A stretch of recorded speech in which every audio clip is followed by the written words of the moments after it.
Good afternoon, everyone. I think we've just clicked into afternoon, and a very warm welcome. Thank you for joining us for the first of our Scheme Sessions Volume 1 2022 webinars. We're delighted to have Louise Sivia of TPR and Sarah Horan of ITS with us today, and I'll be introducing them a little more in a moment. But first of all, just a few pieces of housekeeping. This is the first, as I say, webinar in a series of 3 webinars. Our theme is governance for the 3 webinars. We'll be looking at what's new today with Sarah and Louise. And then on the 2nd of February, we'll be having a look at a particular topic, and that's transfer scams and the new regulations. Delighted that we'll be joined by Margaret Snowden for that one. And then the week later, on the 9th of February, we'll be wrapping up with a back to basics on governance, and Charlotte Scholes from Gowling and Nicholas Hill from Outer Temple Chambers will be talking to us about some of the basics around trustee decisions, decision making, minutes, and how trustees can protect themselves best in that way. So we've got 3 really interesting webinars for you over the next few weeks. We'll be following basically the same format for each of them, and today we'll be running until just before 1 p.m. We'll have a short introductory presentation from each of Louise and Sarah to give us an introduction. In particular, today we're thinking about the single code and diversity and inclusion and how that fits in with scheme governance. And then we'll be opening up to questions from all of you. You will see that you have a Q&A box on your screens, and you'll be able to submit questions through that. Please feel free to submit them at any time through the webinar, and we'll do our very best to pick up as many of those as we can and to cover your specific questions. Also, just to flag, as ever, there is a feedback form as well, which would be very grateful for your feedback. That will sort of pop up at the end of the webinar. We're always really interested to hear your feedback, and including on any topics you'd like us to cover when we get to Scheme Sessions Volume 2, which we'll be doing in the summer. So with no further ado, I'll just introduce a little more our 2 speakers who, as I'm sure you will agree, are expertly placed to talk to us today about governance and what's new. So Louise Sivia is the current head of policy at the Pensions Regulator, joined the Pensions Regulator in 2007 and has been working on a number of policy and operational items since then. And before TPR, Louise spent 12 years working in the pensions industry in a number of other roles. Sarah Horan joins us from ITS, the professional trustee company, and Sarah has a wealth of experience in the pensions industry, some of which is as a consultant with Mercer and KPMG, and also some great experience from looking after pension schemes and being involved in pension schemes. For example, the £11 billion co-op scheme, where Sarah was the secretary to the trustee. So we've got a fabulous couple of speakers and panelists today who are going to be talking to us, as I say, about the single code, what we can expect from that and the regulator, and Sarah will be picking up particularly on how we can integrate diversity and inclusion into scheme governance. So Louise, maybe I can therefore hand over to you to kick us off. Thanks very much for being with us. Thanks very much, Jason, and thank you for inviting me to speak this afternoon. Good afternoon, everybody. So I'm going to give you a bit of a run through of the single modular code and a bit of a recap of how it came to be, and what the kind of next steps are, and some of the kind of specific new areas that are covered in the code. So if we could move on to the first slide, please. So just a little bit of a reminder first about the kind of purpose of the Pension Regulator Codes of Practice.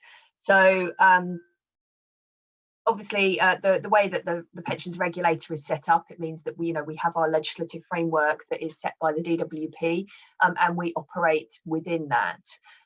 So our codes of practice aren't statements of the law, unless in very certain circumstances the legislation actually says that a code of practice must be in place and referred to. But generally, our codes of practice set out the expectations that we have for the conduct and practice of people who are required to meet the requirements that are set in the legislation. So there's no specific penalty for failing to follow a code of practice or to meet the expectations set out in it. But it is important to note that we do rely on codes of practice in legal proceedings as evidence that a requirement hasn't been met in the legislation. So in those situations, a court can take them into account. And similarly, if we find grounds that we need to issue a compliance notice for any reason, we might refer back to the code of practice in terms of wording around the expectation that we're setting in that compliance notice.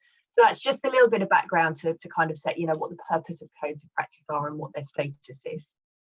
So if we could move on to the next slide, please. So why have we decided to introduce a single code? Well, it stemmed from the Occupational Pension Scheme Governance Regulations in 2018 that actually included a requirement for us to draft new code expectations in relation to effective systems of governance. And when we looked at our current codes, we found that actually a lot of the issues that we would need to provide expectations on were kind of touched on, but they were out of date, and across different codes they were kind of duplicated, and potentially there were some inconsistencies there as well, for example in terms of what we might expect from DB schemes, DC schemes and public service schemes. So we took the opportunity really to clarify what our existing expectations are and kind of rationalise and modernise the way that we communicate those expectations through this new web-based single code of practice. So we had, or we still do at the moment, have 15 existing codes of practice, which will be drawn into the new online code. And so there will be, for the user of the code, it will all be in one place, providing a consistent source of information on scheme governance and management. The table on this slide shows the existing codes that are at the moment being brought in to the single code. So there are some areas that will, for now, remain in separate codes. For example, the authorisation and supervision of master trusts, and the DB funding code, although that will, when we have the new code published, that will be brought into the same format as the single code. So we've consulted on the draft content for the first phase of the new code of practice. So as I say, bringing 10 of our current 15 codes together. And we're now in the process of going through the consultation responses and making appropriate changes before finalising the code and laying it in Parliament. And we expect that to happen in late spring, early summer, that code will be laid in Parliament. So the new code of practice, what it does, it essentially separates content into 5 areas. So they're listed there on the screen. I won't go through them. But within those 5 areas, there's a total of 51 shorter modules that draw together the content from those 10 of our existing codes, as well as the new expectations that are required by the governance regulations that I referred to earlier. And one really important thing to note is that this new code is designed to be a web-based product. We are really trying to encourage people away from the printing of material, for example, and the purpose of the structure of this new code is that it can be really easily navigated online. All the slides are jumping around a little bit. We need to go forward one more. There we are.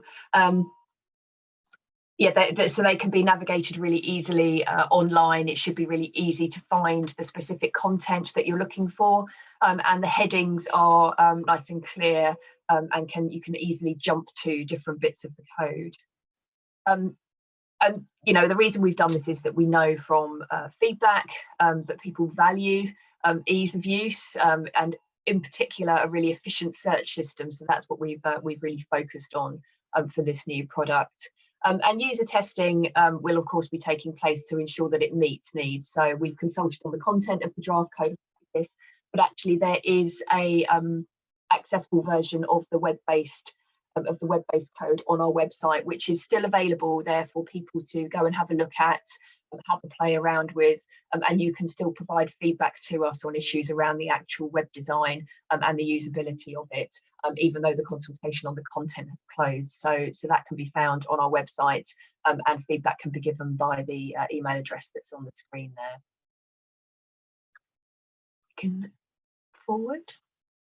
So this slide here, which I'm not going to kind of go through in detail, but illustrates really what's new and what's actually existing content in the Code of Practice. So some areas are new, and those are ones that have been brought about by the new governance regulations.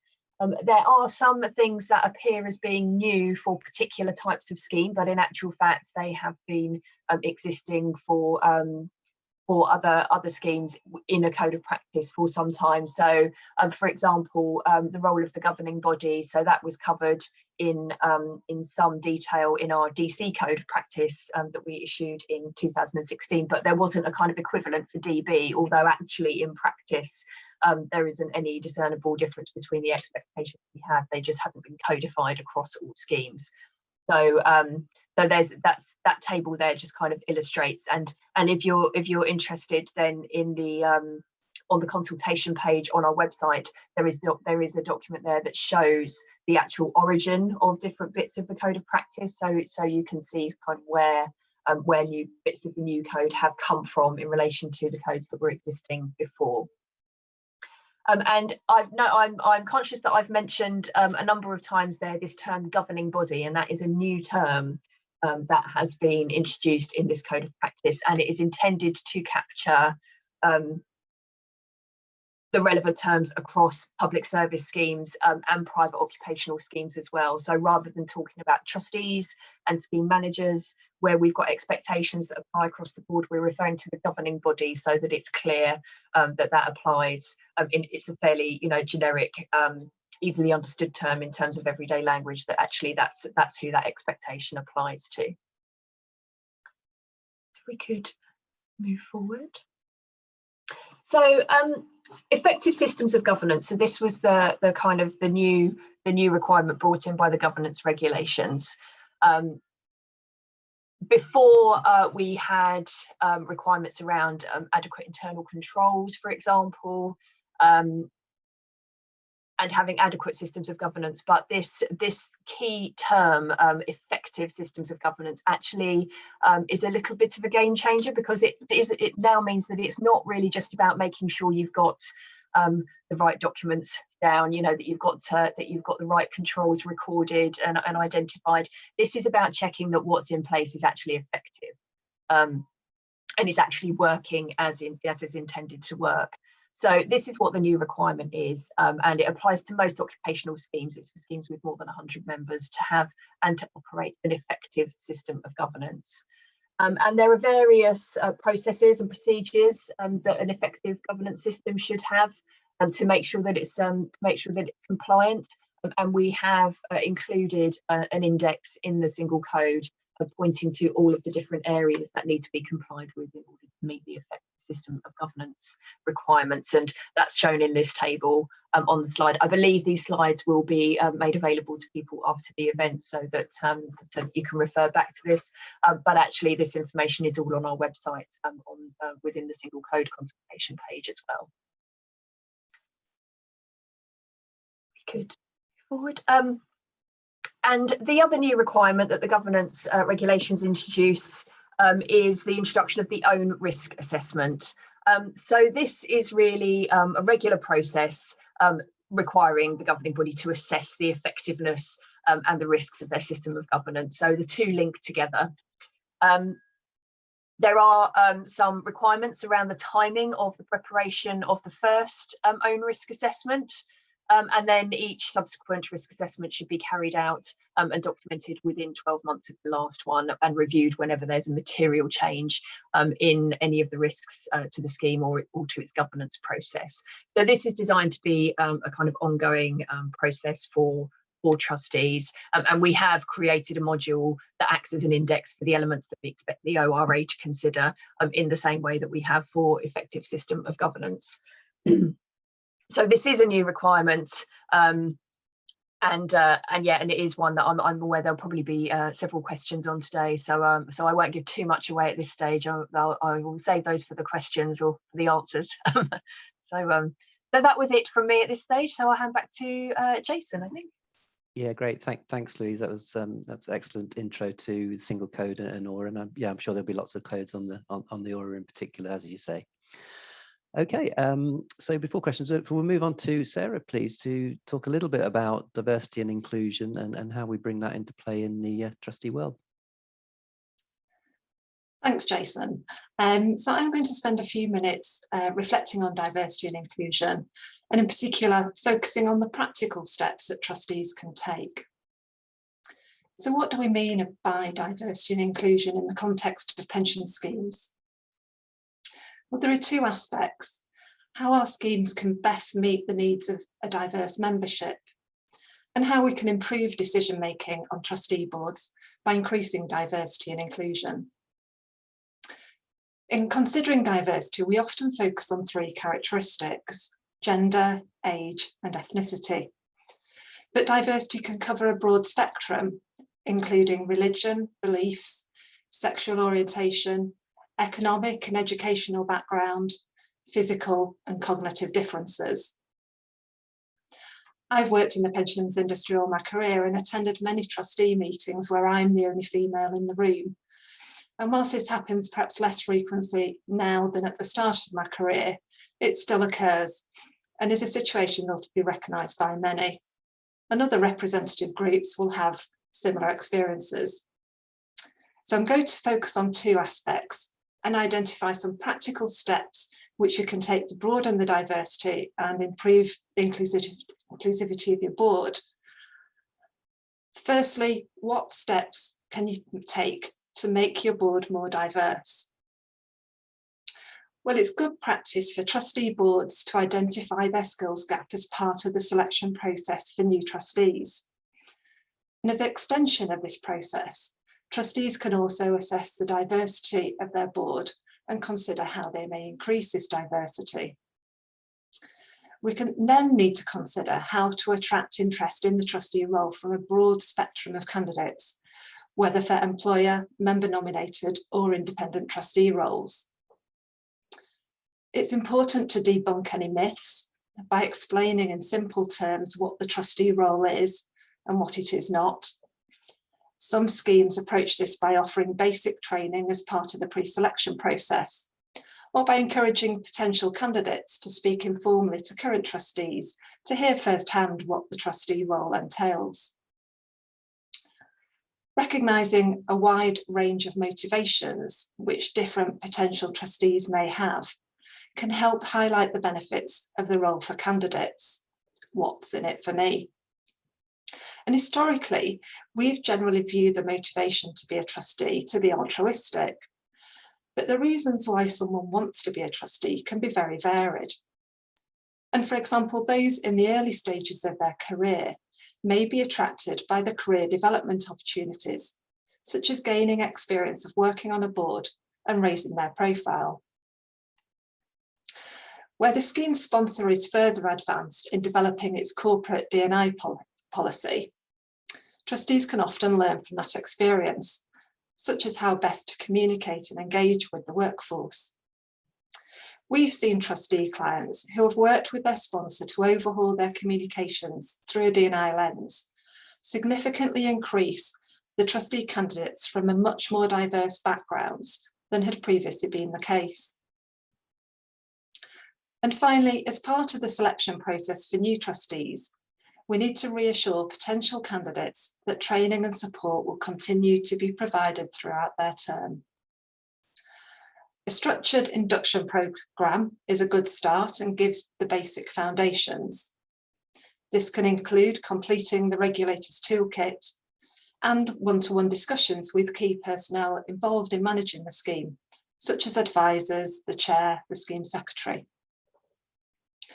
A buddy system where a new trustee is partnered with a more experienced trustee can provide informal support. This can give a new trustee a safe space in which to raise what they might be worried is a daft question, and most likely be reassured that the question isn't daft at all. Training plans, keeping training logs, and regular reflection on training needs, perhaps with the support from the Chair of Trustees, can help individual trustees focus their development. New trustees need this guidance as it's hard for them to identify what they don't know and the issues most relevant for their scheme. The aim of all of these ideas is to ensure that new trustees are equipped and confident to fully engage with the trustee board's activity, whatever their background. That leads us on to the next slide, where we will consider how to build an inclusive environment on the board which enhances effective decision making. So first, I'll look at how the board can be more inclusive in the way it operates and makes decisions. And then I'll spend a few minutes considering how boards can be more inclusive in communicating with a diverse membership.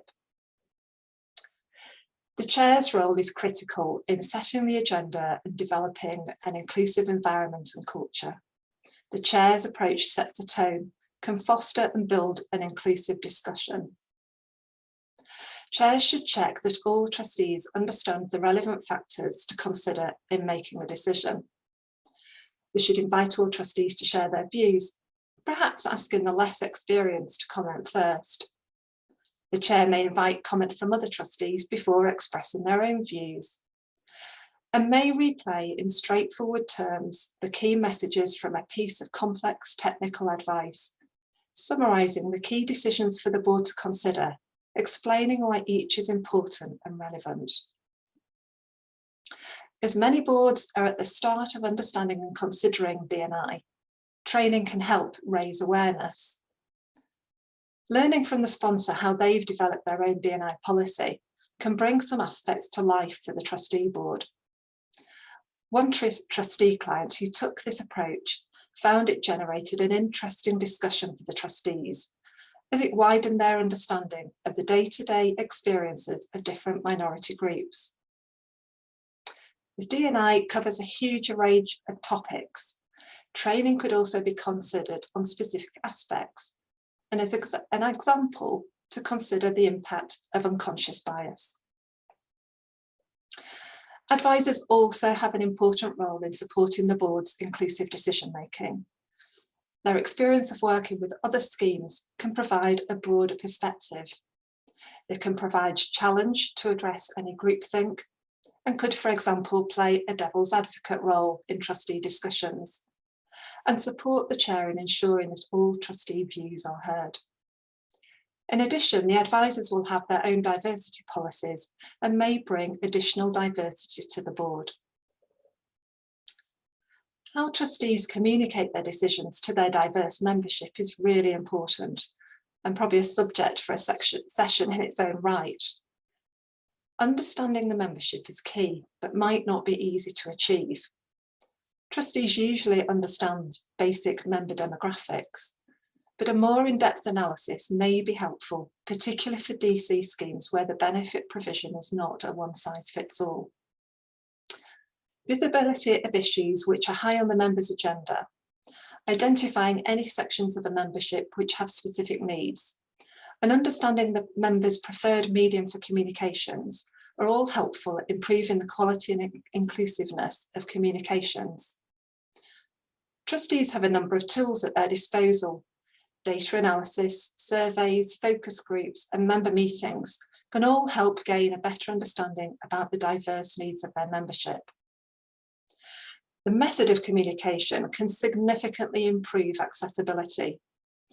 We know literacy is a challenge for many, and the average reading age in the UK is around 9 years old, which is typically the level of writing in the sun. And I doubt most communications historically issued by pension schemes would be accessible at that level.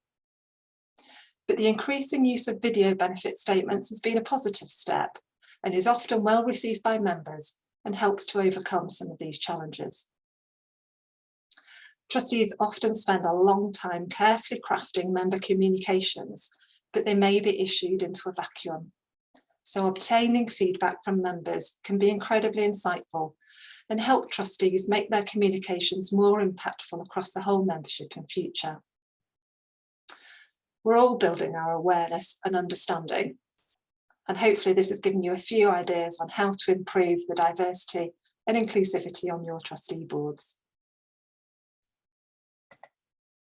Sarah, thanks very much indeed for those insights into introducing some of those great concepts of D&I into trustee board decision making and operation. So thanks very much for that, and thanks to you, Louise, too. So we're going to move on to questions now. Already had a number of questions in, so thank you for those, and please do keep them coming through the Q&A tab.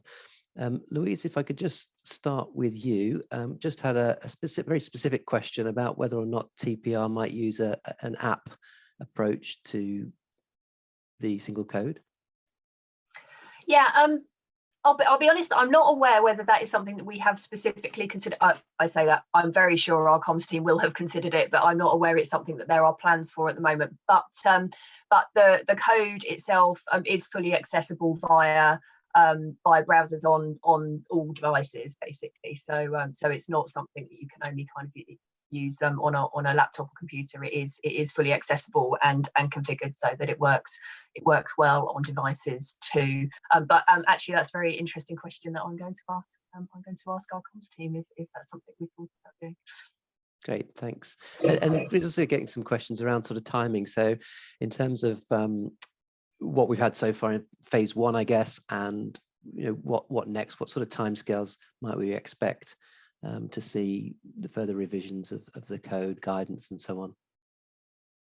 Yeah, so we haven't got those fully set out yet. We're still working through how that will work, but what we do know is there's obviously there's work going on various other codes of practice at the moment anyway. So we published our code of practice on CDCs yesterday, day before yesterday, and we've got the new DB funding code that will be coming as well. So any new codes that we produce, they will, or revised codes that we produce, will be brought into the same architecture as the single modular code. So that will kind of happen organically. In terms of reviewing the guidance content, we're working on all of the areas of guidance where there are currently direct links into different codes of practice at the moment to make sure they all work. But we will be planning a kind of broader review of our guidance. But again, we're still working through the timescales for that.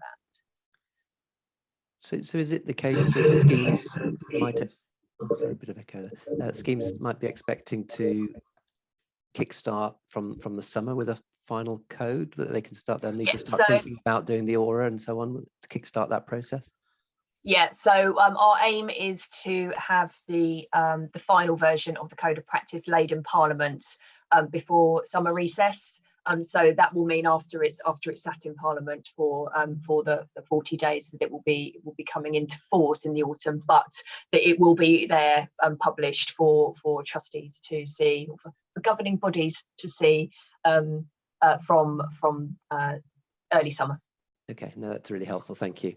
And we just had a question as well about, I mean, I guess it's probably a bit too early for you to go public on exactly what might change in the final code, but I guess it'd be helpful just to understand, what were the sort of one or two main areas of feedback that's sort of caused you to perhaps stop and think a bit more? Yeah, so I think it's fair to say that we're not expecting there to be any real major changes in the final version. There's one area that we've kind of clarified previously that we're looking at revising, which is around illiquid investments and the kind of number that was put on that in the draft code. So we've already said that we will be looking at revising what we said around that. There's been, I mean, we've had a lot of responses on this code, and if you take all of the kind of questions that were asked and things, I think they're like something like 17,000 individual question responses that we're having to work through. So it's generated a lot of interest and unsurprisingly a broad range of views. So I think you might see sort of quite a lot of tweaks to things, but not many major changes. Okay, no, that's helpful. Thank you. Another sort of couple of questions around the topic, and it's one that certainly I've been picking up from clients around the topic of proportionality, and particularly around the own risk assessment. Sarah, maybe I could just sort of bring you in on this one in terms of, from a trustee perspective, looking at how you might approach this and that question of proportionality and what's going through your mind or the concerns you have around that. I think it's a really important and valid point. And obviously the very small schemes with less than 100 members are excluded, but for other small schemes, proportionality is key, and I think hopefully the regulators recognise that. So trustees need to take that pragmatic approach. Many of the aspects of the requirements will be things that trustees already have in place in some format, so that's helpful. And obviously in terms of existing policies and documents, there's a range in terms of the extent and content of those. So smaller schemes typically may have a less in-depth approach than a much larger scheme with greater resources. So that's fine. In terms of overall development and the new requirements, I think we're all waiting to hear in more detail what the requirements are going to entail, so that we can be fully reassured about how we can, as trustees, apply that proportionality. But I think it's quite clear that that's something that we are keen to achieve. Yeah, thanks, Sarah. And Louise, any sort of comfort that you can give to trustees around that? I mean, I've seen sort of one question sort of raises the sort of prospect or fear, I guess, of just it being a very expensive process. Do you have any comments on that? Yeah, I mean, as Sarah said, you know, we recognise that proportionality is important, and you know, we're also aware that, you know, it could be perceived as being a box ticking exercise that, you know, has to be done in a certain structure, and we've taken various steps to try and make sure that it does add value. And as Sarah said, you know, we are fairly confident that most schemes will be carrying out already at least some aspects of the own risk assessment, and you know, and hopefully very many aspects of the effective system of governance piece as well. So the challenge will be in the kind of, you know, documentation. Really, that's for most schemes, that will be the kind of new bit. But we're kind of deliberately not dictating the length or the specific nature of the ORA documentation, because we want to kind of see what emerges before putting in place any additional expectations or additional guidance. So you know, I mean, in terms of small schemes, you know, we have in our proposals tightened the timescales where the first and subsequent ORAs have to be produced compared to what's in the regulations. But we haven't dismissed the possibility of relaxing the timescale for the smaller schemes for the first ORA. But you know, we do think that, yeah, absolutely, proportionality is, and if we see that actually, you know, there is this consultant-led kind of overcomplicating and kind of, you know, making a real industry out of it where it's not proportionate, then that's something that we would look into. Yeah, no, that's helpful commentary as well, I think, for everyone, and reassuring. And I guess, Sarah, again, from sort of a trustee perspective, picking up on Louise's comment there about it not being box ticking, but being something that actually adds value and is useful. I just wonder sort of how you thought it might play out, and where, from a trustee perspective, you could see actually this could be a valuable process for us to go through. I think as trustees, we've absolutely got to keep that front and centre of our mind. If we're going to spend time and resource on this, we clearly want to get some added value out of it. If it becomes a box ticking exercise, then I don't think we're achieving anything. So yeah, I was interested in Louise's comments about sort of advisory, consultant-led sort of approaches. So I think the role of the trustee is absolutely critical in ensuring that we get out of the whole process meaningful output, and through this process actually add and support the governance of the scheme. So that covers proportionality, as we've already mentioned, but I think we need to keep very focused in terms of what we're trying to achieve here, and we're trying to understand our governance and, where possible, make it more effective and efficient. And if we keep that front of mind, that's helpful. Some of these changes will not cost money. You know, some of them are behavioural changes, and as an example, some of the diversity and inclusion aspects that we talked about earlier, they are very much around behaviours and how people work within a trustee board. So those are things that can really enhance governance, but don't require necessarily lots of paper filling and lots of time spent in looking at reports and so on. Yeah, and just picking up on that, Sarah, and what you were talking about on diversity and inclusion earlier, is there any sort of particular area of the D&I piece that you see particularly coming through this exercise of the ESOG and the ORA?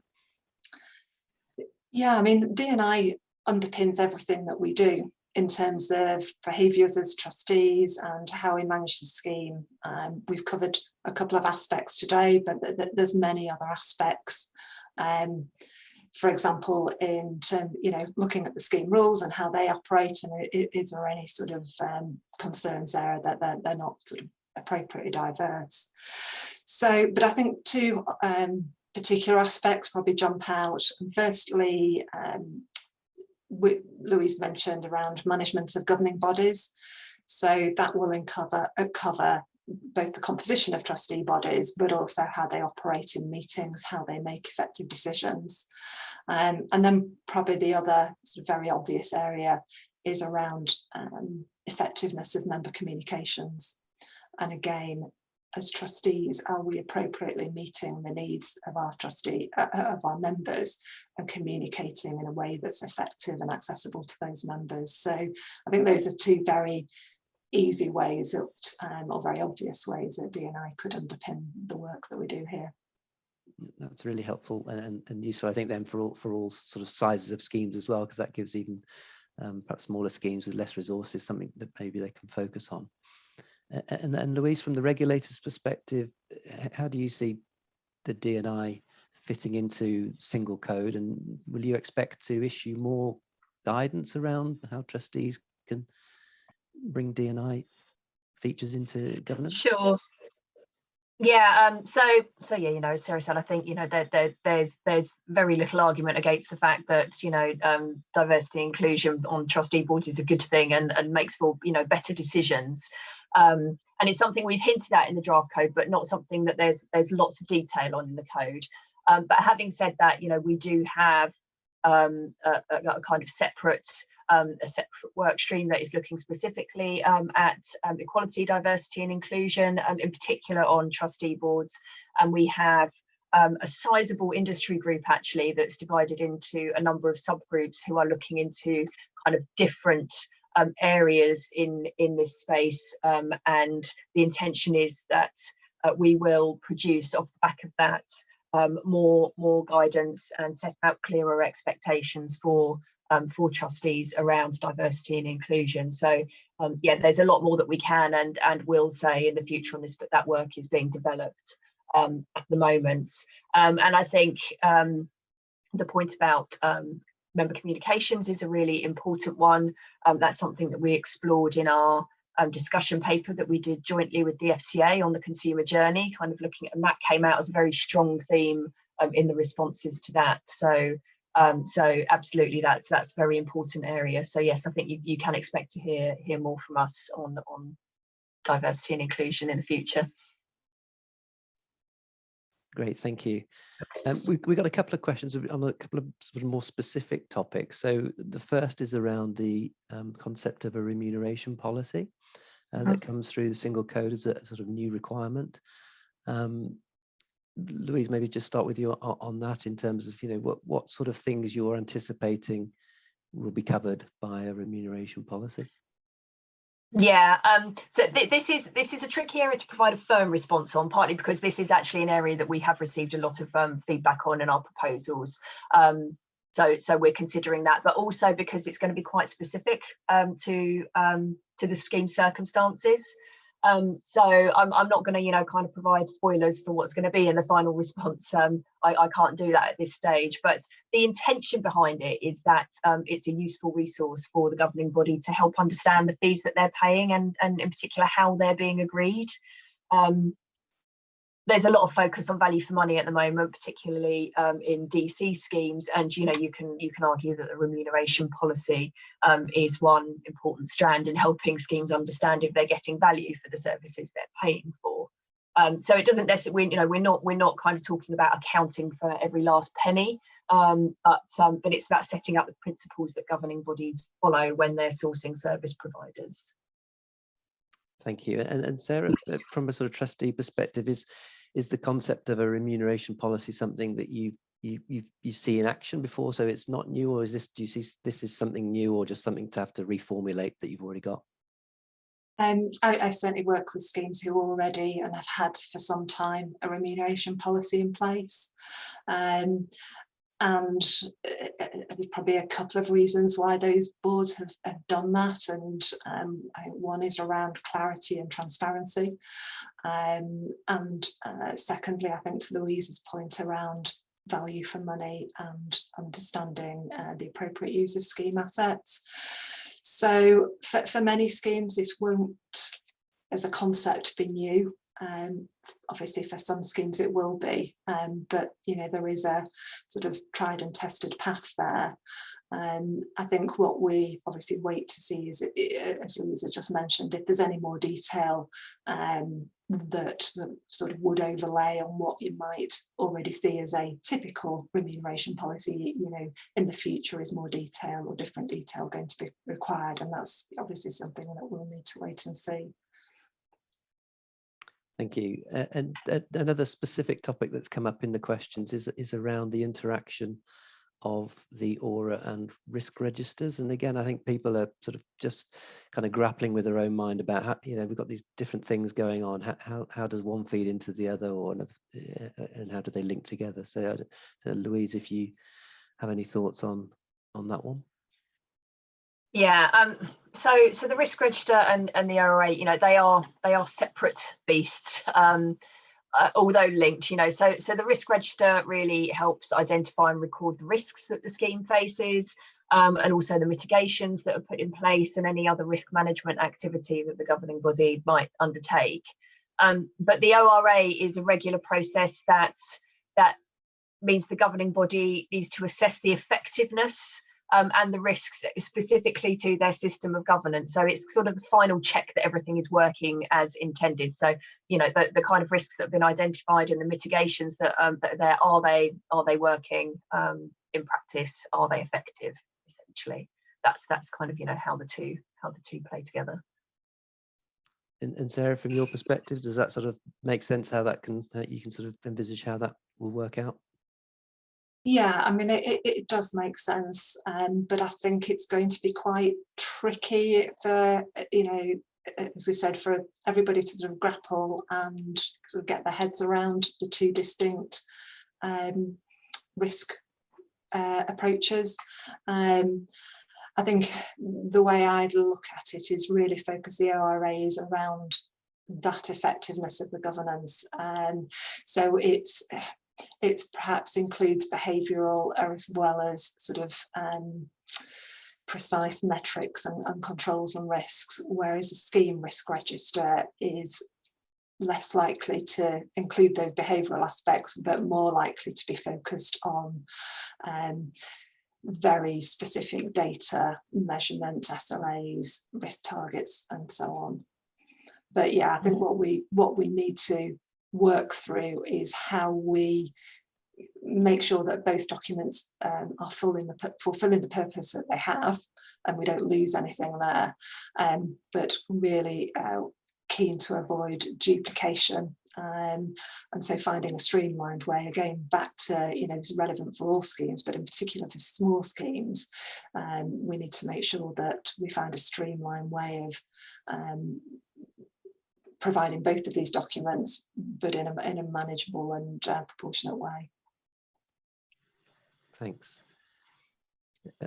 Just taking us in a slightly different direction, there's a question around picking up on the D&I theme, and just thinking about for schemes that perhaps haven't yet really focused on that as a specific area to try and think about it. How would you, Sarah, how would you advise that a scheme might kick off that process? And what from your experience have you seen other schemes do that's really to help to do that, to get everybody started on that thought process? And that's, you know, a lot of schemes are in that place. This is a topic that has, you know, been climbing up the agenda, and, you know, I don't think many people would say they've grasped all aspects of D&I. I think we're all on a learning journey here. So where a trustee board is trying to grapple with this at the start, I think building awareness is really important. And probably one of the best ways that I've seen to do that is talk and listen to the people around you. So for a trustee board, understanding the diversity approach of its advisors, understanding, as I've mentioned, how the sponsor is approaching D&I can be really helpful, and often sponsors are actually much further progressed looking at a D&I policy than the trustee board, so that there's a lot of learnings there that can be helpful for trustees. And also comparing notes with other trustee boards and understanding how they're, if they're a little bit further ahead than you on the journey, understanding the steps that they've taken. So building awareness and then building in perhaps some more structured training is just really helpful to get a trustee board thinking about the issues, thinking about what may be relevant for their scheme, and then as you build that knowledge, obviously you can then in a better position to identify any specific actions that you want to take where you feel there's more that you can do.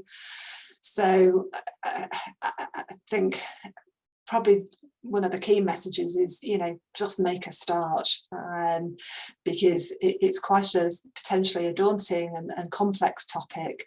So just making that first step of talking to others and finding out what others are doing to approach the issue is just a really good starting point. Yeah, no, I think that's very wise, and it's something that we're seeing, I think, exactly the same issue for trustee boards with the ESG topic as well, which that seems a bit overwhelming, quite big. You know, how do I break that down and how do I start? And I think this, you know, the advice to schemes is that, as you just said, in the same with diversity and inclusion, is just, you know, try and break it down, just try and find some specific things that can make a difference. That's great, thank you, and thanks for all the questions that have come in during the session. We covered an awful lot of ground there. It'd be perhaps helpful, I think, just to get some closing thoughts from each of Louise and Sarah in terms of, I guess, very much focused on expectations of trustees and what trustees should focus on, how they can make both the ORA and ESOG governance single code piece and diversity and inclusion, how they can effectively take those things forward, and what would be your key messages. And maybe Louise, if I could start with you.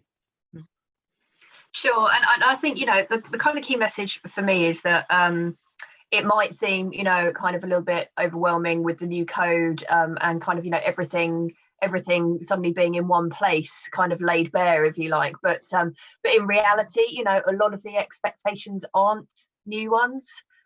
So it's a really good opportunity, I think, for trustees to, well, for governing bodies to look at their schemes and just really say, actually, you know, where are our gaps, and where do we need to fix up? Because actually, you know, the majority of the expectations in there aren't new, and I get, you know, that kind of proportionality aside for small schemes, this may well be more of a challenge, but obviously, particularly in the DC space, we know that there are now more requirements on small DC schemes to look at the value for money that they provide, and actually whether they are able to offer a good value service to their savers. And so I think that's our question that ought to be in the minds of those trustees as well, actually, is thinking about, what does this mean for the value for money that we provide if we find that we're really struggling to actually meet these expectations,